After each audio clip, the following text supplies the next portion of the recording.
رسول اللہ صلی اللہ علیہ وسلم نے فرمایا کہ اعمال صرف نیتوں پر ہوتے ہیں اور ہر آدمی کے پاس وہی ہوتا ہے جس کی اس نے نیت کی۔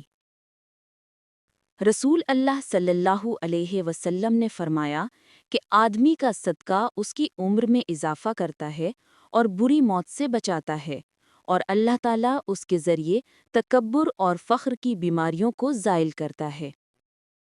قبر روزانہ پکار کر کہتی ہے، میں تنہائی کا گھر ہوں، میں مٹی کا گھر ہوں، میں کیڑے مکوڑوں کا گھر ہوں۔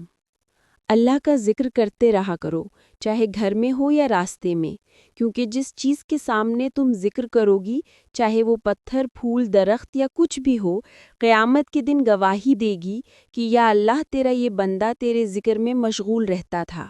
سچ بولنے کی عادت بناؤ، کیونکہ سچائی نیکی کی راہ دکھاتی ہے اور نیکی جنت میں لے کر جاتی ہے۔ لوگو، اپنے پروردگار سے ڈرو کہ قیامت کا زلزلہ ایک حادثہ عظیم ہوگا۔